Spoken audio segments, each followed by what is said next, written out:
तो एक बार फिर से आपका हार्दिक स्वागत करता हूँ जय बायोकेमिस्ट्री में। हम लोगों ने लास्ट क्लास में टाइप ऑफ मसल्स के बारे में पढ़ चुका था। हम लोगों ने लॉन्गेस्ट मसल, शॉर्टेस्ट मसल और स्ट्रॉन्गेस्ट मसल के बारे में हमने बात किया था। अब मैं आपको बोला था कि हम लोग नेक्स्ट लेक्चर में हम लोग एस्केलेटल मसल के बारे में डीपली स्टडी करेंगे, ठीक है। तो सेशन आज है और जैसा मैं बता रहा हूँ वैसा आप समझते चलिए, ठीक है। ये बनाया हुआ डायग्राम, आपको एक ओरिजिनल स्ट्रक्चर भी मैं शो करूँगा, आपको एक ओरिजिनल इमेज भी मैं शो करूँगा। उस इमेज को आप जरूर देखें, लेकिन पहले अभी आप यहाँ समझ लेते हैं तो फिर वो आपको जो डायग्राम है वो आपको ऑटोमेटिकली समझ में आ जाएगा, ठीक है। ठीक है, अब हम लोग मसल की एनाटॉमी को देख रहे हैं, मसल के इंटरनल स्ट्रक्चर को देख रहे हैं, देखो, ठीक है। कौन सा मसल है? Skeletal muscle. कौन सा मसल? Skeletal muscle. तो सर सबसे पहले ये हमारा एक बोन है। क्या है ये? ये बोन है। मेडिकल टर्मिनोलॉजी ऑस्टिया बोलते हैं इसको, ओके। तो ये बोन और ये एक मसल है। ये आपको एक मसल दिख रही है, ध्यान दो, ये एक मसल दिख रही है ना। तो बोन को ध्यान देना, बोन्स को, मसल्स को बोन से जोड़ने वाले स्ट्रक्चर को, बोन्स मसल्स को बोन से जोड़ने वाले स्ट्रक्चर को हम लोग बोलते हैं टेंडोन। क्या बोलते हैं हम लोग? टेंडोन बोलते हैं, ठीक है। तो ये क्या कर रहा है? मसल्स को बोन से जोड़ रहा है। मसल्स को बोन से जोड़ने वाले स्ट्रक्चर को टेंडोन बोलते हैं। सर टेंडोन क्या है? टेंडोन क्या है? ये कनेक्टिव टिश्यू का लेयर है, कनेक्टिव टिश्यू है जो कि मसल्स को किससे जोड़ेगा? बोन से जोड़ेगा, बोन से कनेक्ट करता है, मसल्स और बोन को कनेक्ट करता है। एक और कनेक्टिव टिश्यू का लेयर होता है जिसको हम लोग लिगामेंट बोलते हैं। क्या बोलते हैं? लिगामेंट बोलते हैं। लिगामेंट बोन को बोन से जोड़ता है। तो मसल्स को बोन से जोड़ने वाले स्ट्रक्चर को क्या बोलते हैं? टेंडोन बोलते हैं। क्या बोलते हैं? टेंडोन बोलते हैं। अब जो ये मसल है ना, वो एक कनेक्टिव टिश्यू के लेयर से घिरी होती है। एक जो मसल होती है वो कनेक्टिव टिश्यू के लेयर से घिरी होती है। देखो ध्यान दें, अगर मैं बात करूंगा एनसीईआरटी, एक चीज क्लियर बता दे रहा हूं, एनसीईआरटी की अगर मैं बात करूंगा, एनसीईआरटी में इतना डीपली नहीं लिया, लेकिन अगर आप इस लेवल पे थोड़ा सा पढ़ लेते हैं आपको एनसीईआरटी आसान लगने लगेगा। एनसीईआरटी का डायग्राम आपको आसान लगेगा। कहीं ना कहीं हमको भाई थोड़ा सा चीजों को जानना है, और है ना, एजुकेशन का मतलब क्या होता है? आप ज्यादा से ज्यादा चीजों को सीख रहे हो और चीजों को ज्यादा से ज्यादा जान रहे हो। ये सब हाय, तो मैं बोल रहा हूँ कि ये जो मसल है एक कनेक्टिव टिश्यू के लेयर से घिरी होती है। सर एक लेयर से घिरी होती है, कनेक्टिव टिश्यू के एक लेयर से घिरी होती है, और इस कनेक्टिव टिश्यू के लेयर को हम लोग बोलते हैं बेटा फेसिया। क्या बोलते हैं? फेसिया। इस कनेक्टिव टिश्यू के लेयर क्या बोलेंगे हम लोग? फेसिया।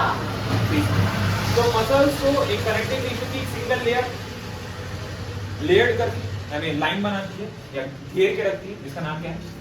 फेसिया। कवर करती है, उसका नाम क्या है? फेसिया। ये कनेक्टिव टिश्यू का लेयर है, ठीक है। तो मसल्स को बोन से जोड़ने वाले स्ट्रक्चर को tendon, again tendon is a connective tissue, ठीक है। मसल्स को एक कनेक्टिव टिश्यू की लेयर घेर के रखती है, जिसका नाम क्या है? फेसिया। Yes sir. अब ध्यान दीजिए, जो मसल है वो ढेर सारे मसल बंडल से मिलकर बना होता है। ढेर सारे किससे मिलकर बना होता है? मसल्स के बंडल से मिलकर बना होता है। ढेर सारे मसल्स के बंडल से मिलकर बना होता है। ये जो आपको दिख रहे हैं, ये आपको जो दिख रहे हैं ना, ये एक्चुअली मसल बंडल। क्या है ये? Muscle bundle. ये जो फैसिकल्स दिख रहे हैं ना, फैसिकल्स को हम लोग क्या बोल सकते हैं? Muscle bundle. तो जो एक मसल है वो ढेर सारे मसल बंडल से मसल बंडल, तो मसल बंडल को हम लोग क्या बोलेंगे? फैसिकल, यानी बहुत सारे बंडल है मसल्स उससे मिलकर बना। ध्यान देंगे, जो मसल है, मसल को एक लेयर कवर करती है। मसल की एक लेयर होती है जो उसको कवर करके रखती है, जिसका नाम है एपिमार्शिया। क्या नाम है?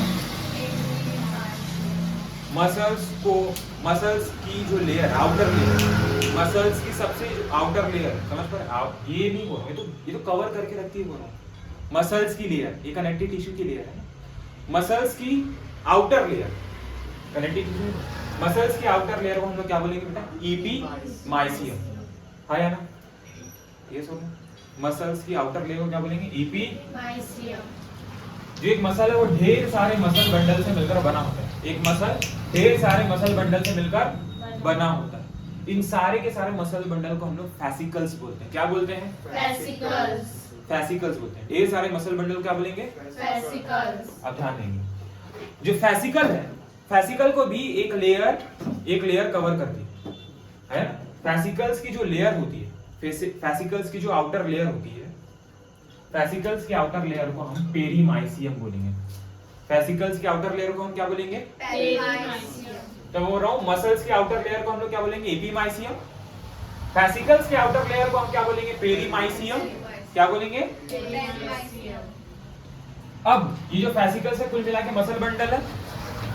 इस मसल बंडल में आपको जो dot dot dot dot dot dot structure दिख रहे हैं, आपको इस फैसिकल्स में जो dot dot dot dot structure दिख रहे हैं आपको, ये क्या है? Muscle fibres. क्या है ये? Muscle fibres. Muscle fibres. Yes और नो? क्या है ये? Muscle fibres. Muscle fibre. तो हमने क्या किया? एक फैसिकल को हमने निकाला बाहर। एक फैसिकल को हमने क्या किया? बाहर निकाला। एक फैसिकल को बाहर निकाला। और इस फैसिकल में आपको क्या क्या दिख रही है? आपको इसमें ब्लड वेसल्स दिख रहे हैं, क्योंकि ब्लड सप्लाई बहुत ज्यादा, मसल्स को सबसे ज्यादा ब्लड सप्लाई की जरूरत है ना? बहुत ज्यादा ऑक्सीजन की जरूरत है, तो इसको बहुत ज्यादा बोलना चाहिए, बहुत ज्यादा ब्लड सप्लाई होता है मसल्स में। ये आपको ब्लड वेसल्स दिख रहे हैं। ये आपको ये जो दिख रहे हैं, ये आपके नर्व क्या है? ये आपके न्यूरॉन्स है। Nerve, motor neuron, sensory neurons है। ठीक है, मैं केवल न्यूरॉन्स लिख दिया। ठीक है, यहाँ पास मोटर न्यूरॉन्स भी है, सेंसरी न्यूरॉन्स भी है। यस और आई एम न्यूरॉन्स इंपल्स को लेके जाएंगे ना ब्रेन तक, फिर वो ब्रेन से कमांड लाएंगे। यस और तो हमने एक मसल बंडल को ओपन किया। अब जो मसल बंडल है, जो मसल के बंडल है, मसल बंडल ढेर सारे मसल फाइबर या मसल सेल से मिलकर बने होते हैं। मैं क्या बोल रहा हूं? मसल बंडल ढेर सारे मसल सेल या मसल फाइबर से मिलकर बने होते हैं। यही मसल सेल है, यानी मसल्स की सेल्स। इसी को हम लोग मायोसाइड बोलते हैं। क्या बोलते हैं इसको? मायोसाइड भी इसी को बोलेंगे। ठीक है, तो मैं क्या बोल रहा हूं कि एक फैसिकल, एक मसल बंडल ढेर सारे मसल सेल से मिलकर या मसल फाइबर से मिलकर बना है। ध्यान देंगे, एक मसल बोलना चाहिए, एक मसल बंडल की जो आउटर लेयर है उसको अगेन क्या बोले थे हम लोग? पेरीमाइसियम बोले थे। ये देख लो, मसल बंडल के आउटर यानी फैसिकल्स के आउटर लेयर को हम पेरीमाइसियम बोले थे। ये इसका आउटर लेयर है, ये इसका आउटर लेयर है, और इसको हम लोग क्या बोलेंगे? पेरीमाइसियम। पेरीमाइसियम ढेर सारे मसल बंडल या मसल फाइबर, सॉरी ढेर सारे मसल फाइबर या मसल सेल से मिलकर बना हुआ, मसल फाइबर या मसल सेल से मिलकर बना हुआ। मसल फाइबर भी एक लेयर से घिरी होती है। मसल फाइबर को भी एक लेयर चारों तरफ से घेरती है, कवर करती है। और मसल फाइबर को जो चारों तरफ से घिरती है, वो ब्लैक कवर की हुई लेयर है, इसको हम लोग बोलते हैं एंडोमाइसियम। क्या बोलते हैं? एंडोमाइसियम। अगेन मैं क्या बोल रहा हूं, एक और बात, क्या बोलते हैं हम लोग? एंडोमाइसियम बोलते हैं। यस और तो क्या बोल रहा हूं मैं? जो मसल फाइबर है या मायोसाइट है या मसल सेल, इसको भी एक लेयर घेर के रखती है, जिसका नाम क्या है? एंडोमाइसियम। एक लेयर बोल रहा हूं, एक लेयर कवर करके रखती है, इसका नाम क्या है? एंडोमाइसियम। अब ये हो गया आपका मसल सेल्स को खोल दिया अपन, ये मसल सेल्स को खोल दिए। तो सर ये इसका क्या है? ये इसका साइटोप्लाज्म है, मसल सेल का साइटोप्लाज्म है। मसल सेल के साइटोप्लाज्म को हम लोग बोलेंगे बेटा सार्कोप्लाज्म। क्या बोलेंगे? सार्कोप्लाज्म। मैं बस लिख नहीं सकता, बट आप क्या बोलेंगे? सार्कोप्लाज्म बोलेंगे। ठीक है, सार्कोप्लाज्म बोलेंगे। ओके, अब इस मसल सेल बोल रहा हूं, मसल सेल, मायोसाइट या मसल फाइबर की जो प्लाज्मा मेम्ब्रेन होगी, उसको हम लोग जैसे इसके प्लाज्मा को हम लोग साइटोप्लाज्म को हम क्या बोलते हैं? सार्कोप्लाज्म। वैसे ही इसके प्लाज्मा मेम्ब्रेन को हम लोग बोलेंगे, या प्लाज्मा, हम लोग प्लाज्मा मेम्ब्रेन को प्लाज्मा लेमा भी बोलते हैं, याद करो, प्लाज्मा लेमा भी बोलते हैं, लेमा यानी मेम्ब्रेन। वैसा ही एक मायोसाइट के सेल मेम्ब्रेन को हम लोग सार्कोलेमा बोलेंगे। क्या बोलेंगे? Sarcolemma. Sarcolemma, sarcolemma. Plasma membrane को हम लोग क्या बोलेंगे? सार्कोलेमा। हाँ है ना?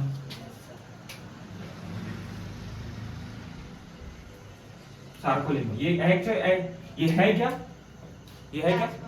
Plasma membrane. मसल्स की प्लाज्मा मेम्ब्रेन को हम लोग क्या बोलते हैं? सार्कोलेमा। मसल्स के साइटोप्लाज्म को क्या बोलते हैं? सार्कोप्लाज्म। वैसे ही एक नॉर्मल सेल में, एक नॉर्मल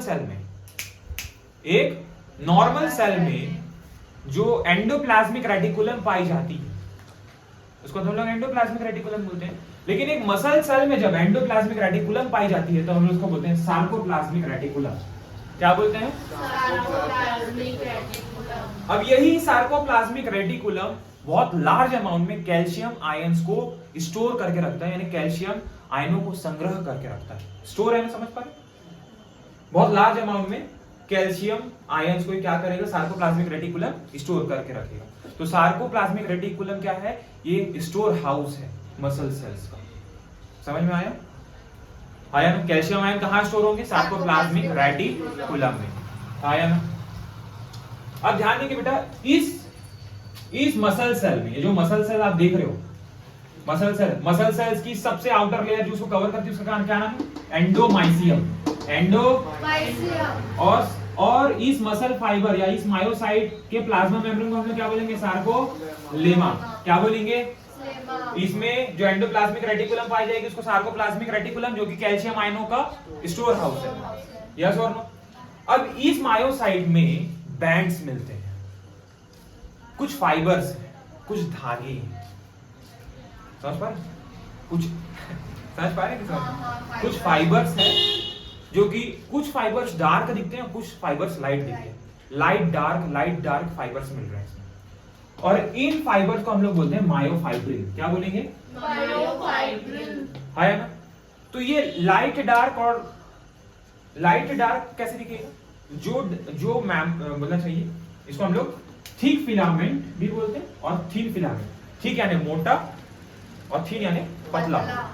तो इस मायोसाइट में आपको पैरेलल अरेंज मतलब एक साथ ऐसे आपको क्या दिखेंगे? लाइट बैंड, डार्क बैंड, या थिक फिलामेंट, थिन फिलामेंट दिखेंगे। पतले तंतु और मोटे तंतु। Yes sir. आया ना? तो देखो एक चीज तो क्लियर आ गया। देखो मैं आपको एक चीज बता दे रहा हूँ, ठीक है? यहाँ पर आ रहा हूँ, देखो जल्दी से। मसल्स को क्या बोलता हूँ? बोन्स को, मसल्स को बोन से जोड़ने वाले स्ट्रक्चर को टेंडन बोलते हैं। टेंडन एक कनेक्टिव टिश्यू है जो कि मसल्स को बोन से जोड़ेगा। बोन्स को बोन से जोड़ने वाले स्ट्रक्चर को क्या बोलते हैं?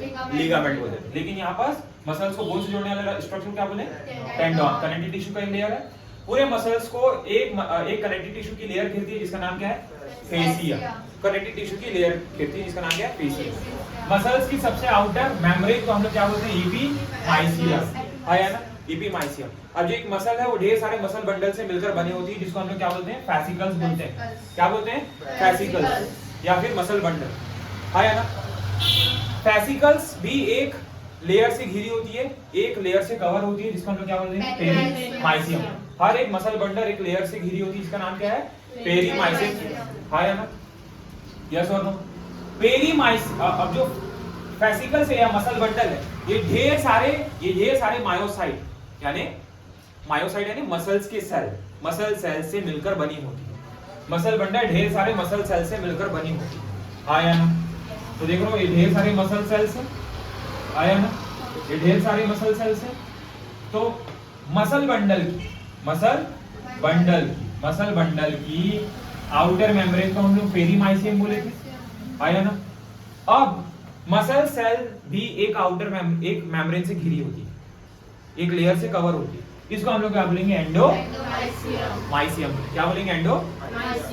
एंडोमाइसियम के अंदर में क्या है आपका? मायोसाइट है या मसल सेल है। मसल सेल्स के मेम्ब्रेन को, प्लाज्मा मेम्ब्रेन को हम लोग क्या बोलेंगे? सार्कोप्लाज्मा। सार्कोलेमा। क्या बोलेंगे? सार्कोलेमा। मसल सेल के साइटोप्लाज्म को हम लोग क्या बोलेंगे? सार्कोप्लाज्म। मसल सेल्स के एंडोप्लाज्मिक रेटिकुलम को हम लोग क्या बोलेंगे? Sarcoplasmic reticulum. Sarcoplasmic reticulum, yes और नो? अब इस मसल सेल में कुछ बैंड दिखते हैं जो कि पैरेलली अरेंज होंगे, dark band, light band, dark band, light band, है ना? इसी में कॉन्ट्रैक्शन होता है, इसी के हेल्प से मसल्स कॉन्ट्रैक्ट होते हैं, इसी के सहायता से हम लोग अपना एस्केलेटल सिस्टम को मूव कर पाते हैं, है ना? जो भी लोकोमोटरी मूवमेंट होता है वो इन थिक ऑन थिन फिलामेंट, ये जो मायोफाइब्रिल है, इनमें कॉन्ट्रैक्शन होता है और इन्हीं कॉन्ट्रैक्शन की मदद से हम एस्केलेटल सिस्टम का लोकोमोटरी मूवमेंट करा पाते हैं, यस और हाँ यार? तो इसी में यही मायोफाइब्रिल जो कि थिक फिलामेंट और थिन फिलामेंट, मोटा तंतु और पतला तंतु से मिलकर बना हुआ है, इसी को हम लोग लाइट बैंड और डार्क बैंड भी बोलते हैं, ठीक है? जिसके बारे में हम लोग आगे पढ़ने वाले हैं। तो ये कुछ स्ट्रक्चर है जिसके बारे में आपको मेरे को बताना था। अब आप अपने डायग्राम में एक और स्ट्रक्चर देख सकते हैं जो कि सेम ऐसा ही है और आपको ये चीजें क्लियर समझ में आ रही होगी। हमें एक बार देख लीजिए, ठीक है? तो कुल मिला के यही मसल्स की एनाटॉमी थी, ठीक है? अब कुछ चीजें जिसको मैं आपको दिखा देता हूँ और फिर आगे बढ़ते हैं।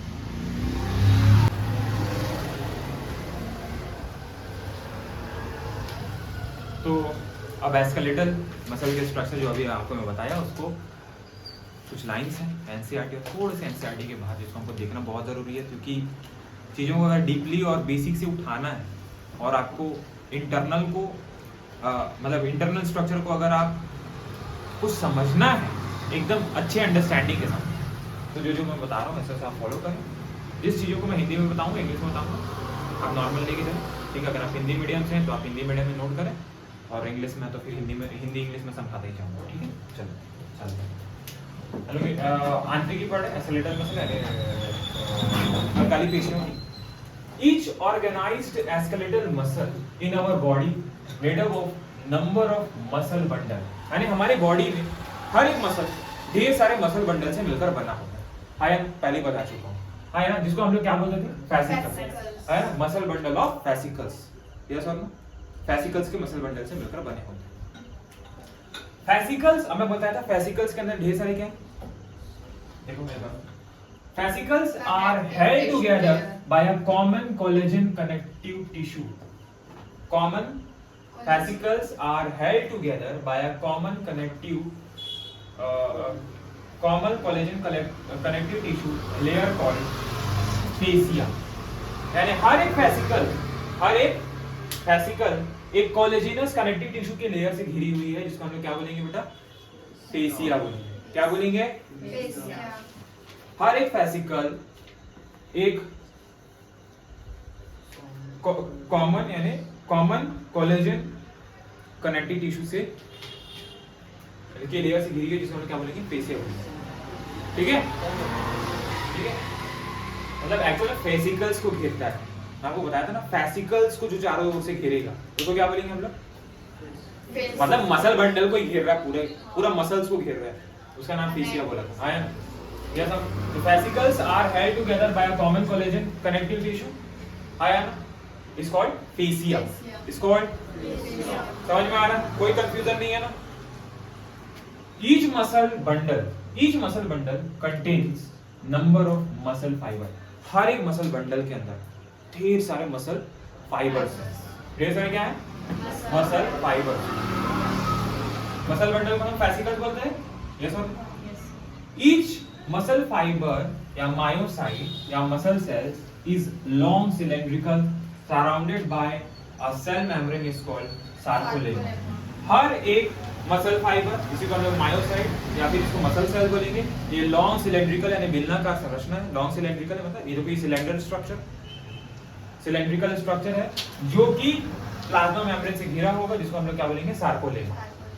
क्या बोलेंगे? सार्कोलेमा बोलेंगे। The cytoplasm of muscle fiber के साइटोप्लाज्म को हम लोग क्या बोलेंगे? सार्कोप्लाज्म। है ना? Muscle fiber is syncytium. Syncytium मतलब जब मसल फाइबर के प्लाज्मा मेम्ब्रेन को हम लोग क्या बोलेंगे? सार्कोलेमा। और उसके अंदर जो साइटोप्लाज्म है उसको क्या बोलेंगे? सार्कोप्लाज्म। सार्कोप्लाज्म में क्या देखा जाता है? ढेर सारे न्यूक्लियस। एक सेल में बहुत सारे न्यूक्लियस, एक से ज्यादा न्यूक्लियस। तो उस कंडीशन को बहुकेंद्र की हिंदी में और इंग्लिश में बोलते हैं सिंसाइशियम कंडीशन, है ना। तो सार्कोप्लाज्म यानी हर एक मसल सेल के सार्कोप्लाज्म में एक से ज्यादा न्यूक्लियस देखने को मिलते हैं। इस कंडीशन को हम लोग क्या बोलेंगे? Syncytium. Syncytium condition of muscle fiber. Okay, the muscle fiber is syncytium as the sarcoplasm contain many nuclei। Sarcoplasm में बहुत सारे न्यूक्लियाई यानी बहुत सारे केंद्रक मिलेंगे। समझ में आ गया? It contain numerous mitochondria. It contain numerous numbers of mitochondria known as sarcosome। सार्कोसोम यानी सार्कोप्लाज्म के अंदर बहुत सारे, सार्कोप्लाज्म के अंदर बहुत सारे क्या है? माइटोकॉन्ड्रिया। क्योंकि भाई मसल्स को एनी टाइम एनर्जी प्रोड्यूस करना है ना। सबसे ज्यादा एनर्जी की जरूरत किसको है? मसल्स को। तभी तो हम खड़ा कर पा रहा है वो, है। तो वहां जो माइटोकॉन्ड्रिया पाया जाता है उसको हम लोग क्या बोलते हैं? सार्कोसोम। थोड़ा सा एनसीईआरटी में नहीं दिया है, लेकिन एनसीईआरटी के बाहर दूसरी बड़ी बात। Smooth surface smooth surface of ER that is endoplasmic reticulum. जो बोलना चाहिए, जो मसल फाइबर में जो एंडोप्लाज्मिक रेटिकुलम पाई जाती है उसको हम लोग क्या बोलेंगे? Sarcoplasmic reticulum, which is store house of calcium ions. जो कि कैल्शियम आयनों का स्टोर हाउस है, संग्रह गृह है। यस और नो? मसल फाइबर कंटेन्स, अब जो मसल फाइबर है उसमें क्या मिलती है? उसमें आपको पैरेलल फिलामेंट्स देखने को मिलेंगे। Muscle fibre contains parallel arrange filament in sarcoplasm is called myofilament और मायोफाइब्रिल। उसके साइटोप्लाज्म में यानी सार्कोप्लाज्म में आपको ढेर सारे ऐसे, मतलब ढेर सारे मतलब 100 से लेकर 1000 तक, ये लिखा था ना उसमें, है ना। आपको ऐसे बैंड दिखेंगे, ऐसे पैरेलल अरेंज। कुछ लाइट दिखेंगे, कुछ डार्क दिखेंगे, कुछ लाइट दिखेंगे, कुछ डार्क दिखेंगे। उसको हम लोग क्या बोलेंगे? मायोफिलामेंट या फिर मायोफाइब्रिल। आगे समझ में आ रहा का भी? यस और no? Each myofibril has alternate dark and light band on it। हर एक मायोफाइब्रिल के अंदर क्या है? अल्टरनेट, एक के बाद एक डार्क बैंड और लाइट बैंड देखने को मिलेंगे। हर एक मायोफाइब्रिल के अंदर डार्क बैंड, लाइट बैंड देखने को मिलेंगे। हाँ या ना? तो आपको सार्कोप्लाज्म में ढेर सारे बैंड दिखेंगे, जिसको हम लोग मायोफाइब्रिल या मायोफिलामेंट बोल रहे हैं। मायोफाइब्रिल या मायोफिलामेंट, और उसमें alternate dark band, dark band, light band, dark band, light band, dark band, light band, ऐसा आपको अल्टरनेट फॉर्म में देखने, एक के बाद एक, एक के बाद एक। इसी मायोफाइब्रिल में कॉन्ट्रैक्शन होगा तो मसल कॉन्ट्रैक्ट होगी, फिर रिलैक्स करेगी। मसल कॉन्ट्रैक्ट होगी, रिलैक्स करेगी, तभी आप आगे बढ़ोगे। आपका स्केलेटल सिस्टम का जो मूवमेंट है, लोकोमोटरी मूवमेंट, वो इसी मायोफाइब्रिल के कॉन्ट्रैक्शन से होगा। डार्क बैंड और लाइट बैंड आपस में कॉन्ट्रैक्ट करेगी, है ना, जिसके बाद हम लोग आगे पढ़ने वाले हैं ना, स्लाइडिंग फिलामेंट थ्योरी पढ़ने वाले हैं। तो स्लाइडिंग फिलामेंट थ्योरी के अकॉर्डिंग मैं आपको आगे बताऊंगा, ठीक है। उससे पहले हम लोग इस डार्क बैंड और लाइट बैंड के बारे में पढ़ने वाले हैं। इसका क्या जोन है, इस एरिया कौन डार्क बैंड को बांटता है, कौन लाइट बैंड, किससे जुड़ा होता है, इसके बारे में हम लोग नेक्स्ट क्लास में डिटेल में पढ़ेंगे, ठीक है। तो बस आप इतना कर लीजिए और बस सीखते रहिए, क्योंकि सीखने की उम्र नहीं होती, सीखना आपका हमेशा है। जिस इंसान को इस बात का घमंड है कि वो हर चीज जानता है, तो उससे बड़ा मूर्ख इंसान कोई नहीं है। चलिए